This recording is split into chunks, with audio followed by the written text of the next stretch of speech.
Les États-Unis, la Californie, San Francisco. C'est tout un univers cinématographique qui ressurgit au travers de films et de séries mythiques américaines. Alors, quoi de plus normal que de commencer mon voyage dans les rues de San Francisco en me prenant pour un agent très spécial, ayant pour mission la découverte des vins californiens. Première étape de ma route des vins en Californie, retrouver mon contact sur place, John Trinidad, un des journalistes les plus en vogue de la ville et un spécialiste du vin. Il m'a donné rendez-vous au quai 39, juste en face du célèbre pénitencier d'Alcatraz, pour une dégustation dans la baie de San Francisco. Une belle entrée en matière.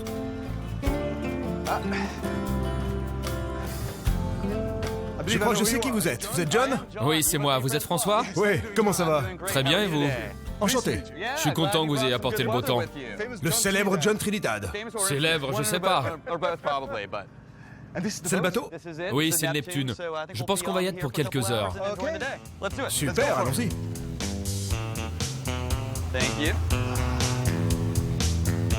Sous le regard de la colonie de phoques sédentaires du port, nous prenons la direction du célèbre Golden Gate Bridge. John a pour l'occasion invité des amis et amateurs de vin. Rien n'est oublié. La dégustation tourne autour du rosé, du rouge, du blanc et des vins pétillants. Une belle idée qui me donne rapidement un aperçu de la richesse des vins californiens et du voyage qui m'attend. Ah, voilà les munitions. Oui, absolument. C'est du vin rosé de Californie d'Arnaud Robert. C'est un vin que j'ai aidé à vendanger l'année dernière. Un vin parfait pour une journée parfaite. On va à l'intérieur?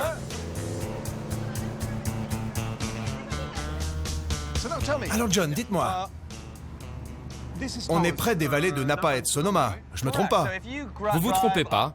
Si vous roulez de l'autre côté du Golden Gate Bridge, venant de San Francisco, vous arrivez sur la route 101. Ensuite, si vous allez tout droit, vous arrivez à Sonoma. Et si vous allez vers l'est, vous avez Napa. En Amérique du Nord, ici, ce sont les portes du vin. Vous savez, il y a des endroits à Sonoma qui subissent l'influence de la baie, notamment celle de San Pablo qui est juste ici.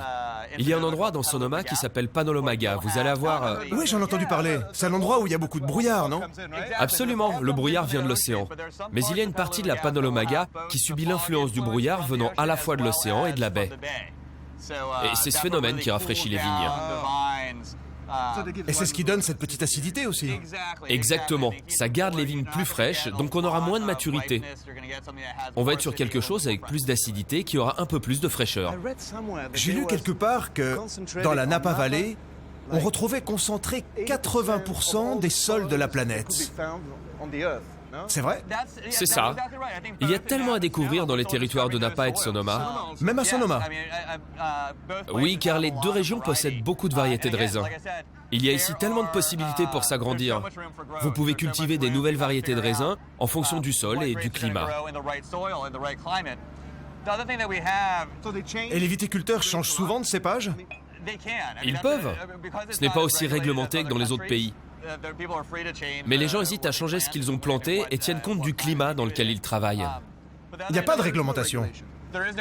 Il n'y a effectivement pas de réglementation sur ce que l'on peut planter et où les planter. Il y a par contre une réglementation sur l'étiquetage, pour éviter les erreurs de nom, mais c'est le vigneron qui prend la décision de ce qu'il plante sur ses terres. À Napa, par exemple, où le chardonnay et le cabernet sont très répandus, il y a un vigneron qui a voyagé en Italie. Il est tombé amoureux de la région de Forlì et a commencé à acheter beaucoup de Ribolla Gialla. Et puis il a décidé de planter sur ses anciennes vignes des pieds de Ribolla Gialla. Maintenant qu'on a quitté l'ombre du Golden Gate Bridge, je peux vous dire que vous avez une excellente idée. Cette dégustation sur la baie, c'est vraiment super. C'est difficile de faire mieux. Un bon vin, un paysage magnifique et une des structures les plus emblématiques de la Californie. Du monde? Ouais, on peut dire qu'on a vraiment de la chance. Merci.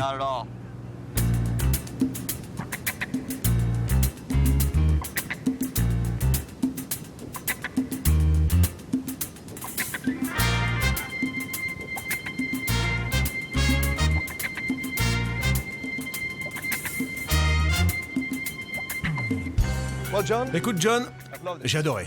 Je suis très heureux, ça a été une super journée. Super expérience. Vous faites quoi après? Je pense que je vais aller voir les Giants jouer au baseball. C'est une très bonne idée. C'est une belle journée pour ça. Et ce soir, vous avez prévu quelque chose? Ah, ce soir? Rien de spécial. Moi, je vais rejoindre quelques amis dans un bar qui s'appelle Le Terroir. Le Terroir. Oui, c'est un endroit sympa au centre.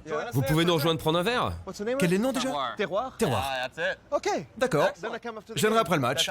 Ça sera parfait. Merci beaucoup. Bonne journée. Merci, à plus tard. De rien. Avant de me rendre au stade où joue l'équipe de baseball des Giants de San Francisco, je décide de remonter la ville par le quartier de Chinatown qui compte 100 000 habitants. Après New York, San Francisco est la plus grande ville chinoise hors d'Asie. C'est en me promenant que je me rends compte à quel point la ville est imprégnée d'histoire et surtout marquée par les mouvements culturels tels que la Beat Generation et les hippies. Sous mes yeux, la ville se livre à nu sans complexe. I love myself so much. I'm glad you're here. From the singing doorman in San Francisco. You left your heart in San Francisco. I left my heart in San Francisco. Little tiny car. Ok, allez, merci beaucoup Larry. Bonjour. Je vais au match. Too sweet. Ah, good.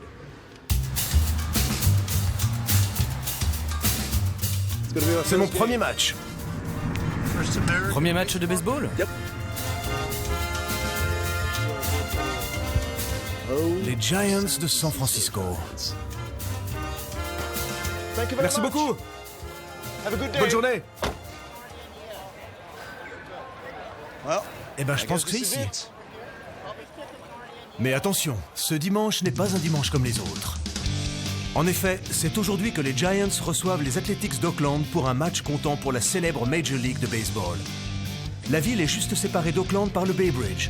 Il n'est donc pas étonnant que je croise autant de supporters de chaque équipe. 40 000 personnes ont fait le déplacement pour encourager leur champion. Je me retrouve dans une véritable ambiance de match à l'américaine.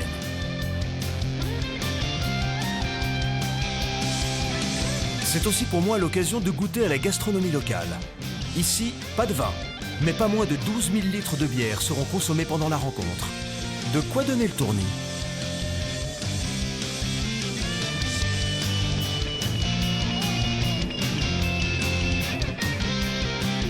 Malgré la défaite, on continue de danser et de s'enthousiasmer. Le charme à l'américaine.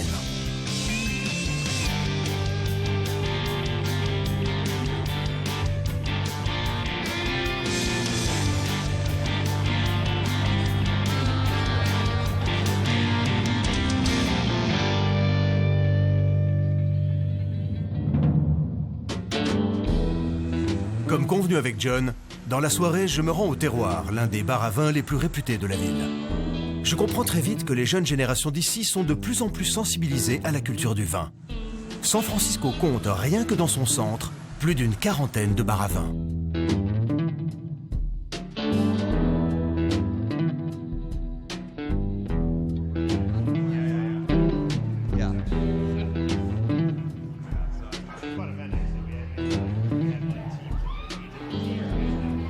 Hey François.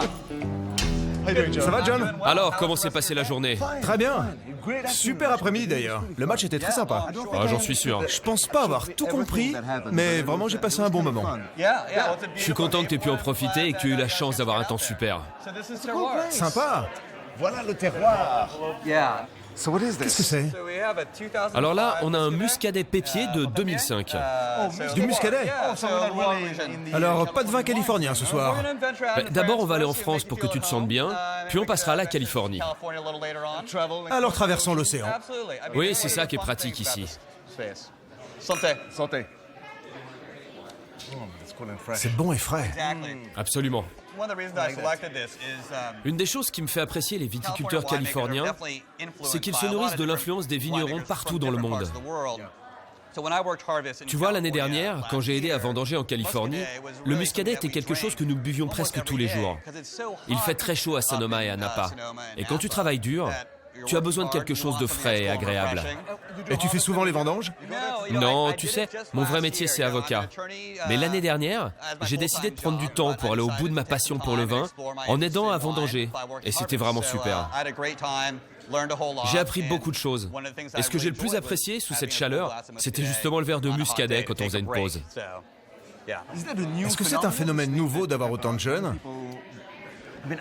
Je veux dire, j'étais là il y a quelques années, et les jeunes buvaient surtout de la bière, très peu de vin. Oui, c'est vrai, mais je pense qu'il y a un intérêt grandissant pour le vin chez les jeunes Américains. On peut voir dans les restaurants et les bars que les gens s'y connaissent de plus en plus. Et ils arrivent à abandonner la bière? Non, tu sais, il y a toujours une forte communauté autour de la bière. Je pense que les gens recherchent des produits authentiques, que ce soit dans le vin ou dans la bière. C'est ce que les vignerons et les brasseurs recherchent également.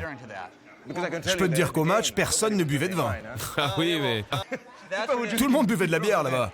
Quand t'es un match de baseball, c'est la bière et le hot dog. C'est traditionnel. C'est une des façons d'apprécier le baseball. Oui, j'ai vu ça, oui.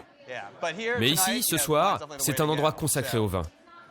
Moi, je pense que personnellement, la chose qui m'a intéressé dans la culture du vin depuis que je suis à San Francisco, c'est la proximité avec les régions viticoles. On peut sentir les racines de l'industrie du vin.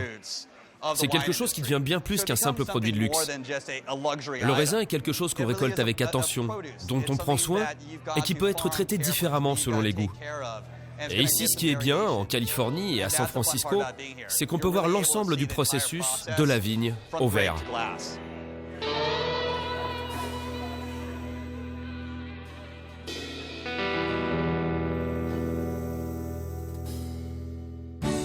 Je quitte San Francisco par la route 29 pour parcourir les 80 km qui me séparent de la Napa Valley, la plus renommée des vallées de la Californie, parsemée de nombreuses petites villes pleines de charme comme celle de Calistoga. Mais si je suis passé par la route 29, c'est surtout qu'elle est la route des vins de la Napa. C'est la seule à longer le circuit du Wine Train, le train du vin, qui dessert les meilleurs vignobles du pays sur 50 km. Si le chemin de fer a joué un rôle crucial à l'époque de la ruée vers l'or, il a aussi permis, en offrant une desserte régulière dans toute la vallée, le développement économique et agricole de la région. Voyager dans ce train mythique me donne l'impression de remonter le temps jusqu'aux grandes heures de l'histoire californienne. Aujourd'hui, le train est devenu un moyen de découvrir la vallée, confortablement installée, avec la vue sur les rangées de vignes des collines environnantes. Le premier vignoble sur ma route des vins est un pionnier des grands crus californiens, une propriété extraordinaire, le domaine Newton.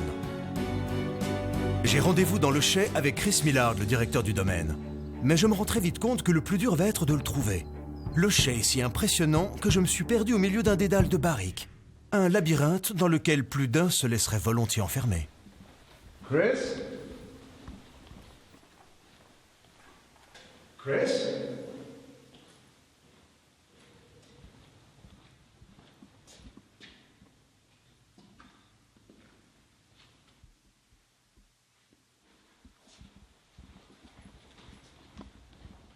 Vous êtes Chris?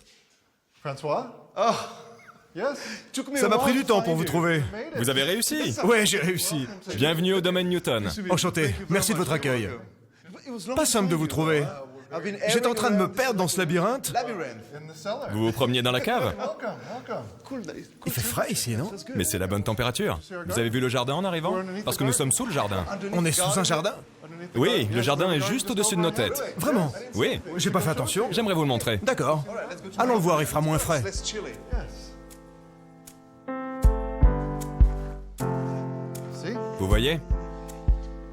J'arrive pas à croire qu'on avait ça au-dessus de la tête. Oui, nous sommes juste au-dessus des caves de Chardonnay.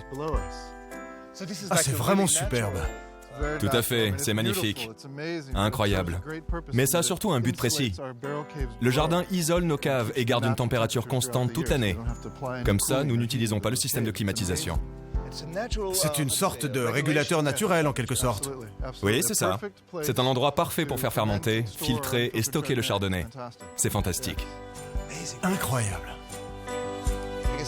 Et je suppose que c'est unique en Californie et aux États-Unis, non? Il n'y a rien de pareil au monde. C'est unique et vous ne verrez rien de semblable dans la Napa Valley. Et toutes ces vignes vous appartiennent? Oui, tout ce que vous voyez autour de vous, là, sur les collines, c'est du Cabernet Franc. Il y en a tout autour du jardin. Et là-bas, c'est quoi? Ce sont les nouveaux plants de Cabernet Sauvignon.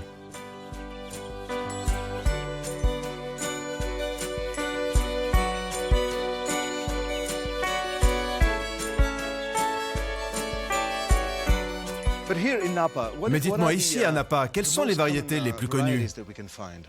Eh bien ici, dans la vallée, le Cabernet Sauvignon est roi, bien sûr. Étant à Spring Mountain, qui est une région extrêmement chaude, le Cabernet Sauvignon, le Merlot, le Petit Verdot et le Cabernet Franc sont les principales variétés. Plus au sud, nous possédons aussi des vignes dans la région de Carneros, qui est plus fraîche. C'est un climat plus proche de la Bourgogne. On a donc privilégié le Chardonnay et le Pinot Noir. Donc à Napa, il y a aussi du Chardonnay et du Pinot Noir. Pas seulement à Sonoma. C'est ça. On a vraiment bien travaillé à Napa pour déterminer où planter ces variétés. Et ici, sur Spring Mountain, on est assez proche des terroirs de Bordeaux.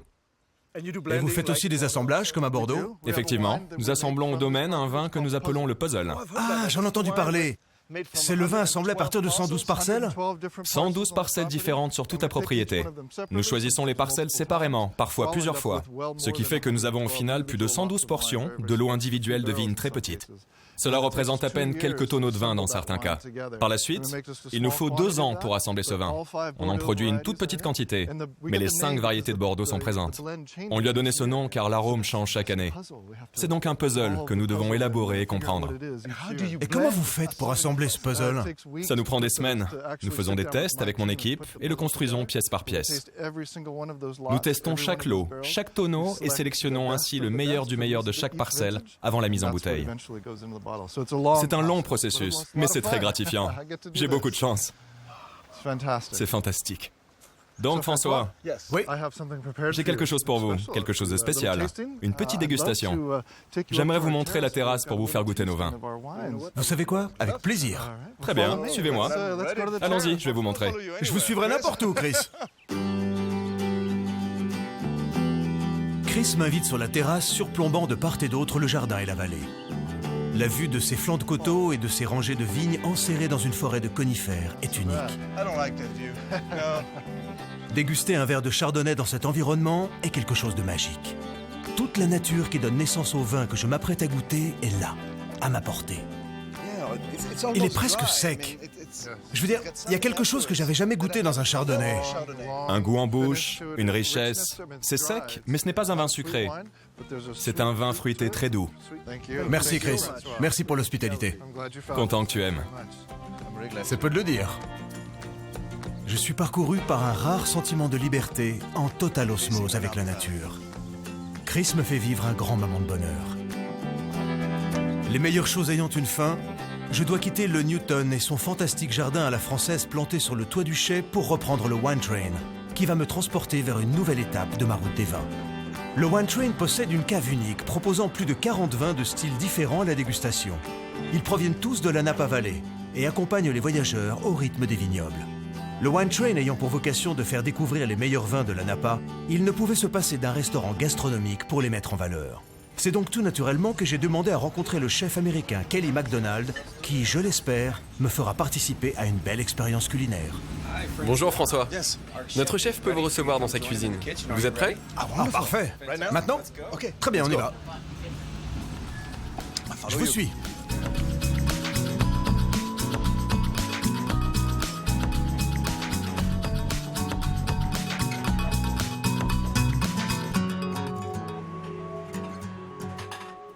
Ah, on y est. Voilà la cuisine. François, laissez-moi vous présenter notre chef, Kelly McDonald. J'ai entendu parler de vous. François, enchanté. Vous êtes bien le premier McDonald qui m'ouvre l'appétit. C'est bon ça, j'apprécie. Voici donc la cuisine, et je suis vraiment content de vous avoir. J'ai un vin rouge, un petit pinot, une de mes variétés préférées à vous faire goûter. Un petit pinot noir. Oui, je vais vous servir si ça ne vous dérange pas. Ah non, pas du tout. Et ensuite, nous allons cuisiner ensemble. Je l'ai choisi car il est doux et qu'il fait chaud dehors. Et vous cuisinez avec? Oui, un peu. Mais ce qu'on va faire aujourd'hui, c'est juste une petite grillade, ici, et expliquer la relation entre le vin et la nourriture. Comment je les associe dans le Wine Train, et expliquer ma philosophie de la cuisine. Vous êtes prêts? Bien sûr. Donc, on va mettre nos verres ici, bien au chaud. On a un magnifique agneau de Dixon en Californie, regardez-moi ça. C'est où Dixon? Dixon est sur le chemin de Sacramento. Donc ce qu'on a ici, c'est une petite sauce, je l'appelle la Kelly's Caracal Mix. C'est du sucre, de l'ail, de l'huile d'olive vierge, de l'huile de pépin de raisin d'Europe et un peu de poivre noir. C'est très doux. On sent la douceur de l'ail. Ce qu'on va faire maintenant, on va juste assaisonner comme ça à main nue, comme vous dites. Ouais, c'est ça. Donc on va le griller, y mettre un peu de couleur, une concoction de figues, des figues de Byron en Californie, avec un peu de vin rouge en sirop. De très beaux pois gourmands, des épinards, de la ciboulette, de la sauge frite, de l'ail mariné au vin blanc, de jeunes rattes pochées au vin blanc et du pollen. Kelly s'élance avec rapidité dans un espace réduit. Sa dextérité m'impressionne. Je n'imaginais pas que cuisiner dans un wagon en perpétuel mouvement pouvait être aussi périlleux. Le chef utilise pourtant une méthode de grillade assez complexe. Il va d'abord saisir le carré d'agneau avant de terminer la cuisson au four. Et comme si cela n'était pas assez compliqué, Kelly a pris le soin de manchonner son carré d'agneau. Le chef est décidément à la hauteur du légendaire Wine Train. Kelly ne le dira pas, mais l'un de ses secrets, c'est l'ail et le sucre qui, en caramélisant, apportent une douceur et un fumet incomparables sur l'agneau. Le dressage semble facile, mais il fait son effet. Une assiette simple en apparence, mais d'une efficacité absolue. Une réduction à base de figues et de vin rouge californien pour donner tout le relief au plat, et le tour est joué. Il ne reste plus qu'à sortir la viande du four. Ce double mode de cuisson assure une viande grillée sur le dessus et parfaitement rosée à l'intérieur. On frôle la perfection. On va ajouter un peu de ça, juste un petit peu. Touche finale, le fond de jus au vin de Bordeaux. Petit écart aux règles du train, mais plaisir personnel du chef. C'est bien simple. Une fois ce plat sous les yeux, une seule chose à faire, filer le déguster en contemplant le paysage. Incontestablement, le Wine Train est l'adresse incontournable de la Napa Valley, mais aussi le meilleur moyen pour sillonner les vignes et se laisser emporter par un tourbillon de sensations culinaires.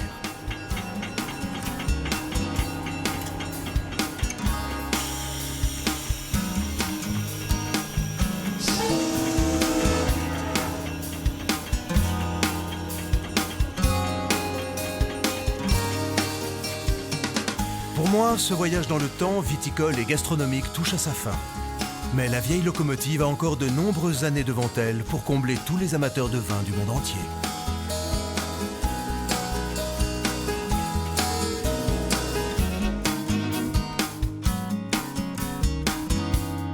Je reprends à présent la route pour rejoindre un autre vignoble phare de la Napa, le château Montelena.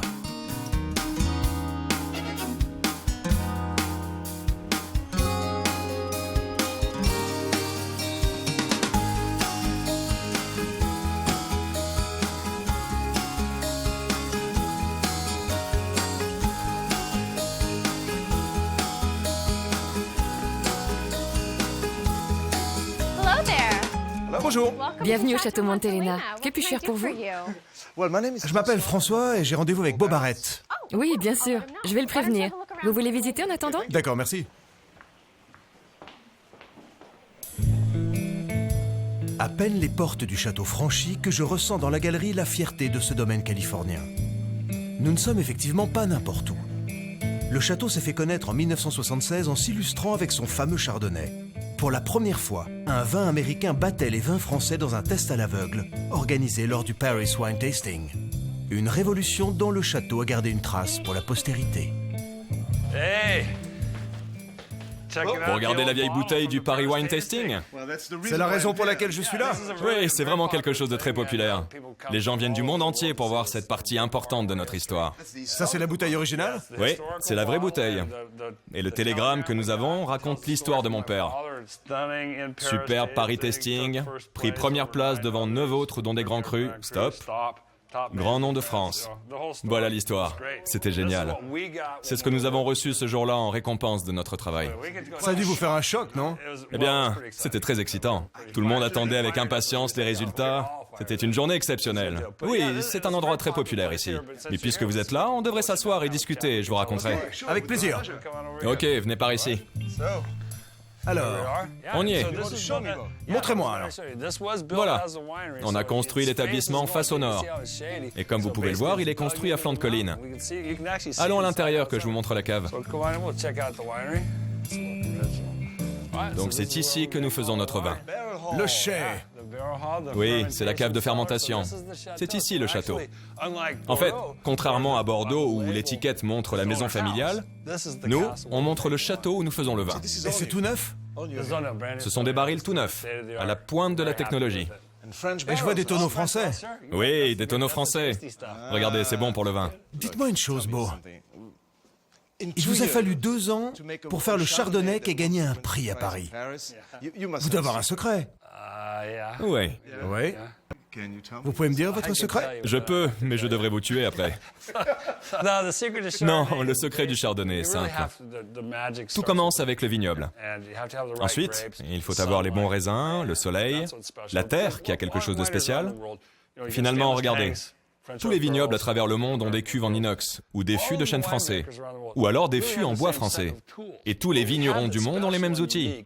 Ce que nous avons de spécial et d'unique ici, c'est notre terre. Et c'est ce que je veux vous montrer aujourd'hui.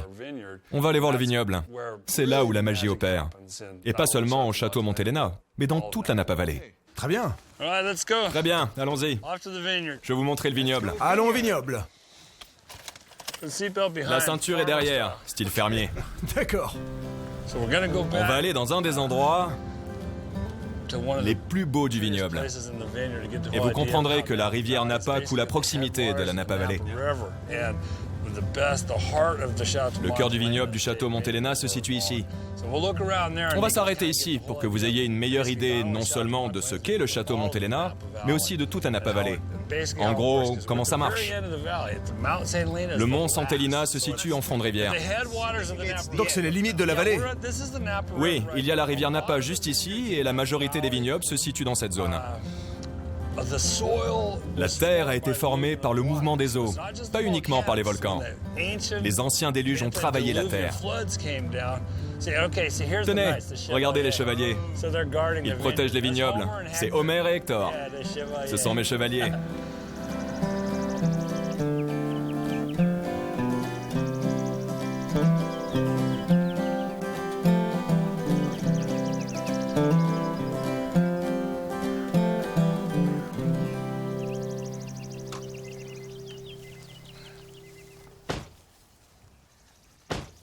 Voilà, donc voici le cœur du domaine de Montelena, juste ici.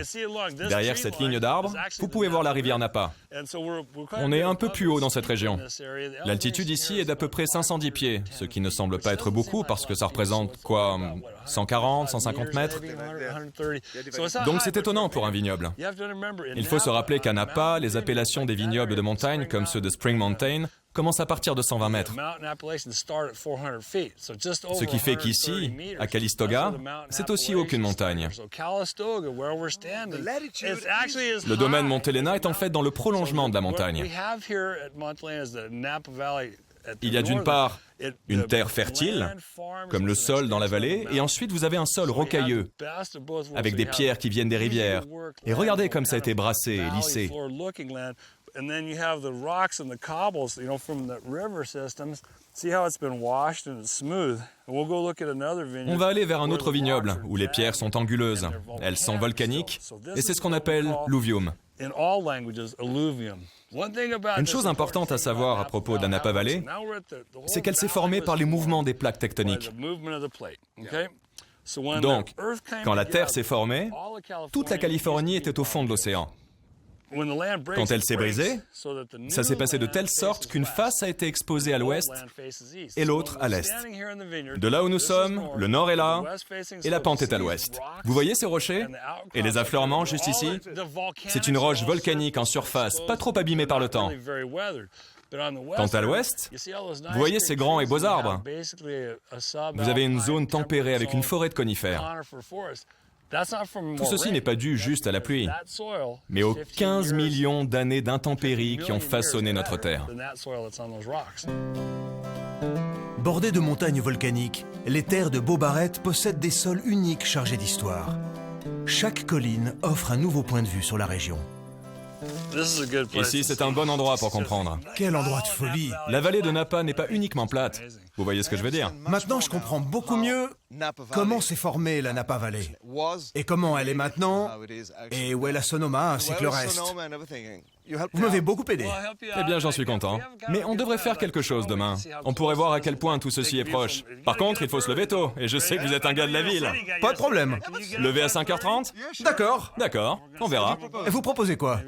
Peut-être une balade en montgolfière, pour avoir une belle vue sur la Napa Valley et voir à quoi ça ressemble aux premières lueurs du jour. Bonne idée. C'est une expérience exceptionnelle. C'est d'accord? Ne buvez pas trop de vin surtout, hein? On dit 5h30? D'accord. D'accord.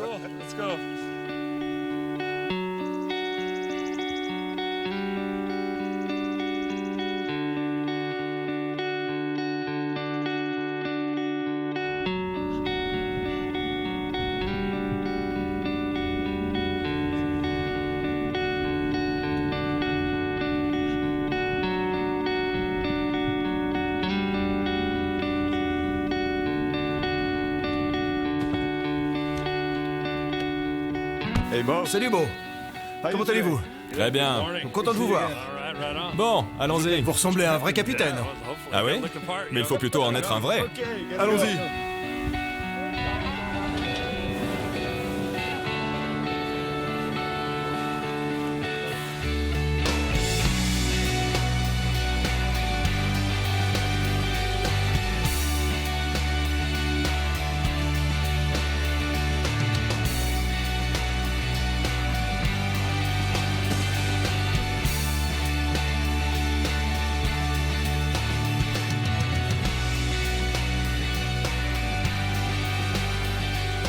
Debout dans les airs, je peux contempler l'étendue des 17 000 hectares de vignes qui forment la plus célèbre terre de vin des États-Unis d'Amérique.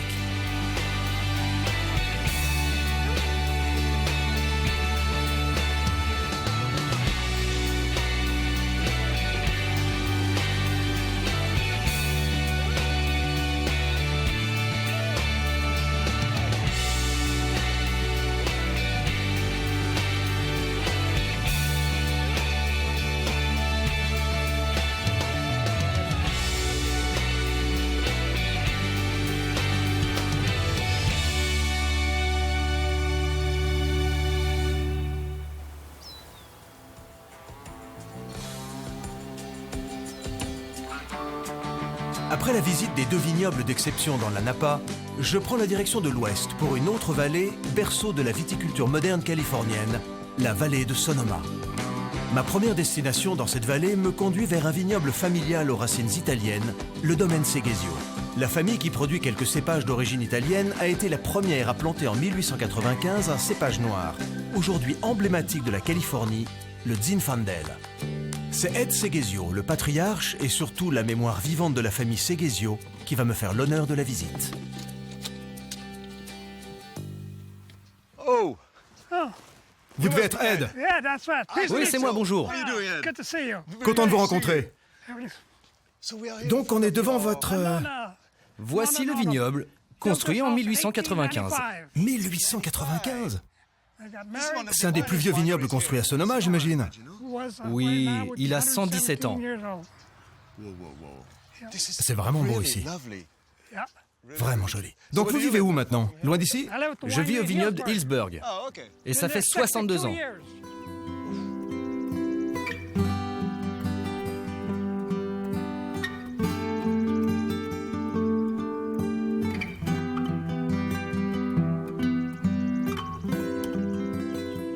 Et dites-moi, Ed, j'ai lu quelque part que vous vouliez vraiment cette variété, appelée Arneis.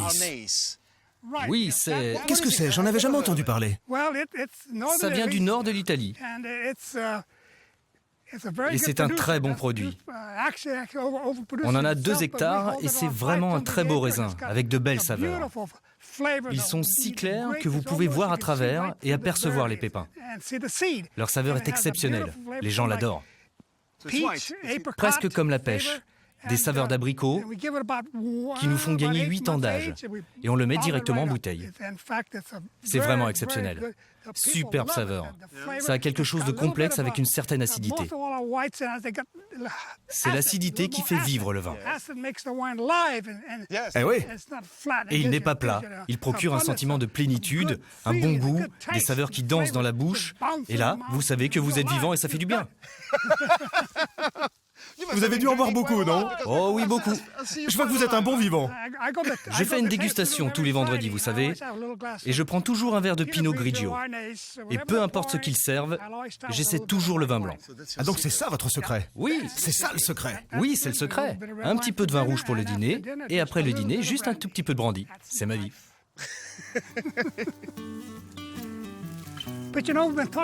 Mais on a assez parlé de raisin. On va rentrer et aller à la cuisine. Ça me va. Vous allez rencontrer mon neveu, Peter. C'est lui qui fait les saucisses italiennes. Des saucisses italiennes? Super. De toute première classe. D'accord. J'y vais de ce pas. Merci beaucoup, Ed. Le clan Seghesio entretient le mythe de la réussite de l'immigrant. C'est aujourd'hui la 4e génération à se succéder sur ce domaine. Et aucun de ses membres n'oublie ses origines, bien au contraire. Certains, comme Peter Seghesio, le viticulteur de la famille, perpétuent les traditions culinaires. Bonjour, comment allez-vous? Ça va bien et vous? C'est votre oncle Ed qui m'a proposé de passer. Oui, je vous attendais. Entrez. Il m'a dit que vous faisiez des saucisses italiennes. C'est la recette de ma grand-mère. C'est du nord de l'Italie. Elle était du Piémont. La plupart de la famille Seghesio vient de Lombardie ou du Piémont. Est-ce qu'un verre de vin vous ferait plaisir? J'adorerais. Vous avez goûté le Zinfandel? Le fameux Zinfandel. Pas encore. J'ai entendu parler du vôtre. Celui-ci, c'est le 2009. Pour moi, ce qui est bien avec le Zinfandel, c'est que c'est un vin typiquement californien. Et pourquoi? Eh bien, en 1872-74, enfin quelque part dans les années 1870 en tout cas, une plantation de Zinfandel a gagné à la foire internationale d'Alameda le prix de la meilleure vigne. Du coup, à partir de ce moment, tout le monde a commencé à en planter. C'est pour cela qu'il y a du Zinfandel partout à Napa et Sonoma. Rien que pour vous donner une idée, dans les années 1890, il n'y avait pas moins de 90% de plants de la Napa et Sonoma qui étaient du Zinfandel. Toute mon enfance, mon père l'appelait la meilleure vigne, parce qu'elle était au top. C'était précieux dans votre famille. Absolument.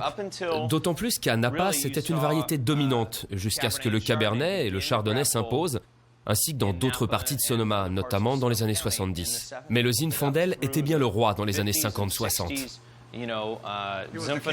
Quand vous marchez dans les vignes, si vous goûtez les raisins, vous avez une idée de ce qu'il va donner avant que les vendanges aient lieu. On sait qu'il aura un goût de fraise ou de pastèque, et c'est incroyable. Bien sûr, ce n'est pas aussi intense qu'une fois vendangé, mais le goût est là, superbe, juste avec un peu moins de sucre.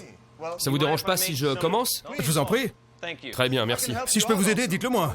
Bien sûr.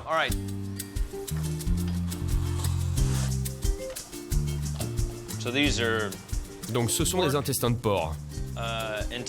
Le truc, c'est de trouver le bout. Bien, maintenant vous pouvez tourner la manivelle. Encore. Voilà, stop. Il m'a flingué. Non, t'es pas supposé faire ça. Qu'est-ce que t'as fait? Tu m'as tué. Regarde les bouteilles de Zinfandel. Oh non. Oh, c'est pas vrai. Comme ça, le vin est baptisé. Bah oui, le Zinfandel est baptisé, et c'est pas forcément très bien. On continue? Oui, allons-y. Alors maintenant, attache le bout là. Décidément, cette route des vins est pleine de surprises. Me retrouver en cuisine à faire des saucisses italiennes avec l'un des plus importants propriétaires de la Sonoma, improbable. Regarde ça, regarde ça. Tu as vu ça? Ah oui, c'est du beau travail. Et voilà. Le meilleur moment pour faire des saucisses, c'est quand les vendanges sont finies. On a travaillé dur pour récolter le raisin. Toute notre attention et notre travail se sont portés sur la récolte. Alors quand on a terminé les vendanges et que tout le raisin a été livré au pressoir, on ressent quelque chose d'incroyable. C'est à ce moment-là qu'on peut se détendre et faire des saucisses. C'est vraiment sympa. Je suis un gars simple, j'aime la pâte sur un morceau de pain français avec un verre de Zinfandel. Ok, ça me paraît bien. Enfin, on va goûter.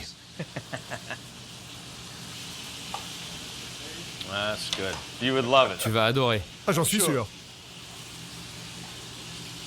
À ta santé, Peter.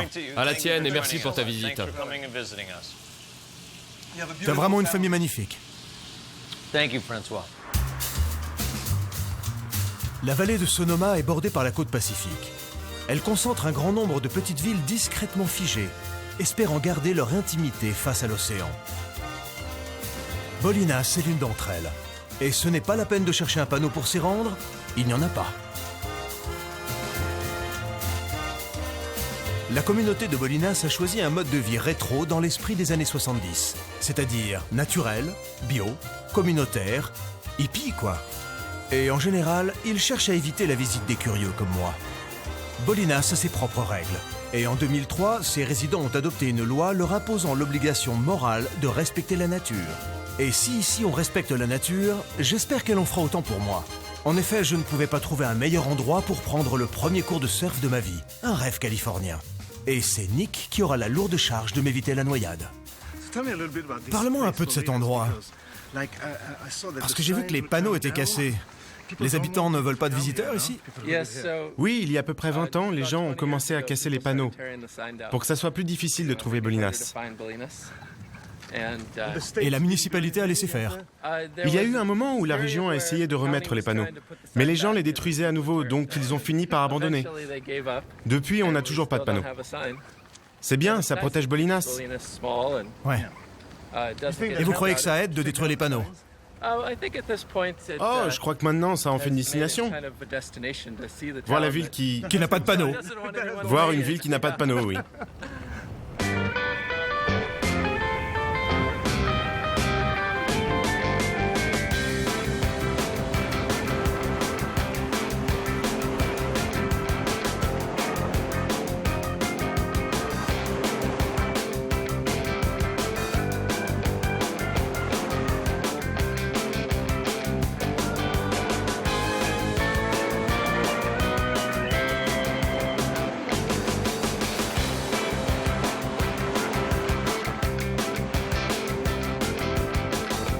Et voilà, respectez la nature, elle vous le rendra. Ce jour-là, le Pacifique a été clément avec moi. Pour tout dire, j'avais peur de commencer sur des vagues à la Point Break.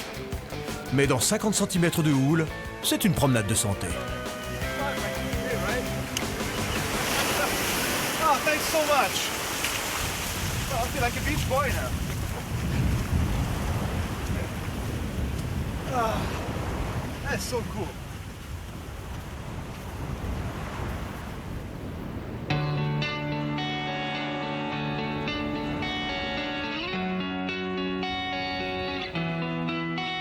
Surfer en Californie, c'est fait. Je peux reprendre la route en direction de la Sonoma Coast. La plupart des vignobles de cette partie de la Sonoma est balayée par des vents frais et marins, permettant une lente maturation du fruit. Ces conditions sont idéales à l'élaboration du pinot noir. Et pour en déguster un excellent, je me rends au domaine de Flowers, blotti derrière les premiers remparts de collines, face à l'océan.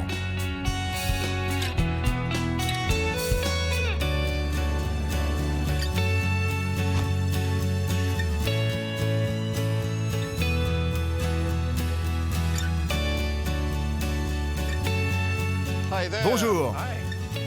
Vous êtes Christopher Barefoot? Oui, c'est moi. François Montaigu. François. Welcome, François. Bienvenue aux Flowers. Heureux de vous rencontrer. Wow, thank you.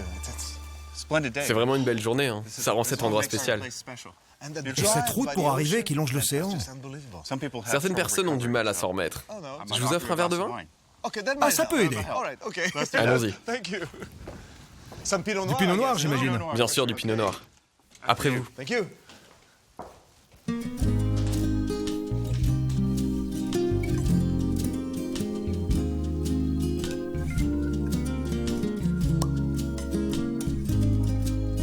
Ah, quel beau son. Merci, Christopher. Santé. Santé. Merci pour l'accueil.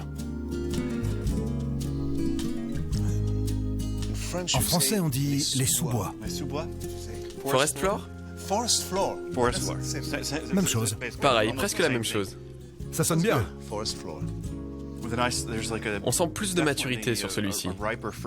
C'est notre Seaview Ridge Pinot Noir. Ici, nous sommes à Camp Meeting Bridge. C'est le premier vignoble planté par Johan et Walt Flowers en 1991.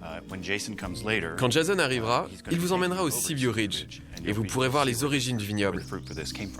Oui, parce que vous avez 2 vignobles. On a 2 vignobles. Le premier, à Camp Meeting Ridge, est composé principalement de chardonnay. La zone autour de nous est composée de pinot noir. Donc parmi les 12 hectares que possède le vignoble, seulement 4 sont du pinot noir. Eh bien, continuons l'expérience du pinot noir. Vous étiez des pionniers ici, non? Absolument. John et Walt ont été les 2 premiers à planter du pinot noir et du chardonnay. Mais ils ont été les premiers à planter un vignoble sur la côte de Sonoma, que l'on appelle aussi la côte de l'extrême, parce que le temps est extrême, ainsi que les altitudes. Et bien sûr, la proximité de l'océan amène ses propres challenges. Voici Jason. Bienvenue François. C'est le directeur de notre vignoble. Et vigneron.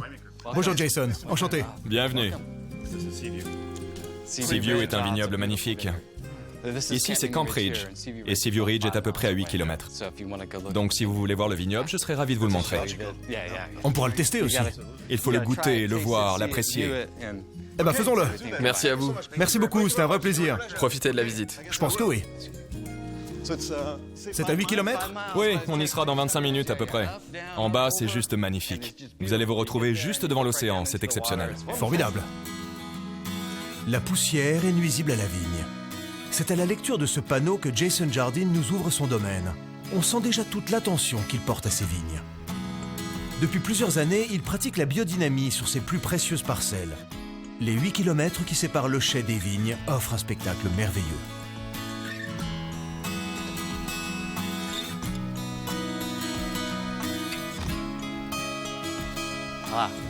C'est une très belle journée aujourd'hui.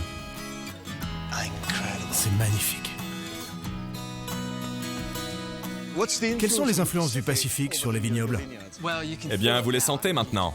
Oui, l'air. La brise froide, très fraîche, que vous sentez en ce moment. Ça sent l'humidité et le frais. C'est froid, et pourtant nous sommes en plein soleil. Ce qui est particulier, c'est notre altitude. Ce sommet-là est de 570 mètres. Donc on est assez élevé, ce qui nous place au-dessus du brouillard l'été. Chaque matin, le brouillard roule juste en dessous du vignoble et nous restons en plein soleil. Nous avons la luminosité, les radiations du sol. Toutes les conditions sont réunies pour obtenir un fruit à pleine maturité. Et nous avons la chance d'avoir le brouillard et cette brise qui maintiennent l'air au frais.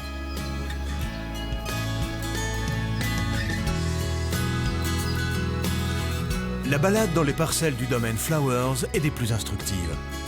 Jason m'explique le concept de la biodynamie, qui utilise un système complexe de pulvérisation de plantes et de compost et qui se base sur les rythmes cosmiques pour toutes les opérations sur le vignoble. En résumé, tout procédé sur la vigne doit être le plus naturel possible.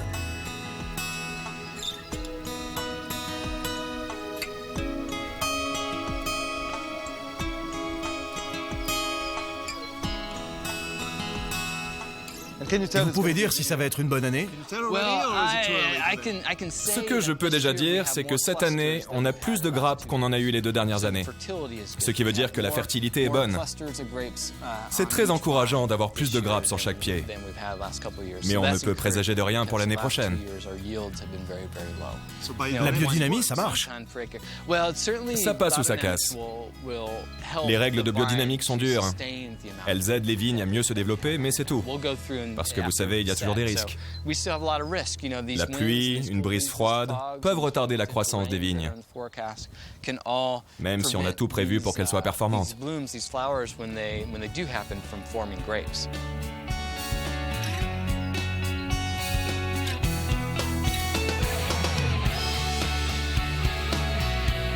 Ma route des vins touche à sa fin. En parcourant la côte pacifique, je revois face à l'océan les nombreux paysages qui ont jalonné mon parcours. La qualité des vignobles et la passion de leurs propriétaires ne seraient pas ce qu'elles sont sans l'influence de l'océan qui tempère la zone et protège les vignes californiennes depuis déjà près de 2 siècles.